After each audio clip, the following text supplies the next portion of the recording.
ನಮಸ್ಕಾರ, ನೀವು ನೋಡ್ತಾ ಇದ್ದೀರಾ ನ್ಯೂಸ್ ಫಸ್ಟ್. ನಾನು ವಿದ್ಯಶ್ರೀ. ಈ ಕ್ಷಣದ ಪ್ರಮುಖ ಸುದ್ದಿಗಳನ್ನ ನೋಡ್ತಾ ಹೋಗೋಣ. ಅದಕ್ಕೂ ಮೊದಲು ಹೆಡ್ಲೈನ್ಸ್.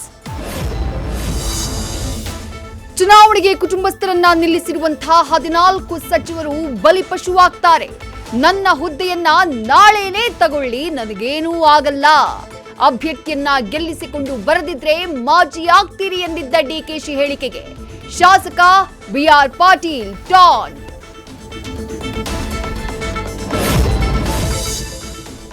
ಎಲೆಕ್ಷನ್ ಕಮಿಷನ್ಗೆ ದೂರು ಕೊಡಲಾಗಿದೆ. ಭೋಜನ ಕೂಟವೇ ಬೇಡ ಅಂತ ನಿರ್ಧರಿಸಲಾಗಿದೆ.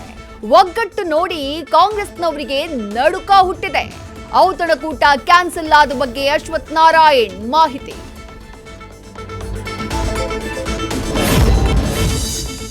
ಆರ್ಎಸ್ಎಸ್ ಗಣವೇಷದಲ್ಲೇ ಕಾಂಗ್ರೆಸ್ ಸೇರಿದ ಕಾರ್ಯಕರ್ತ ನರಗುಂದದಲ್ಲಿ ಕಾಂಗ್ರೆಸ್ ಸಮಾವೇಶದಲ್ಲಿ ಪಕ್ಷ ಸೇರ್ಪಡೆ.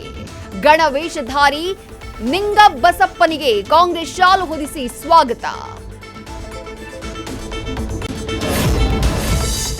ದಾವಣಗೆರೆ ಕಾಂಗ್ರೆಸ್ನಲ್ಲಿ ಬಂಡಾಯ ಸಮರ.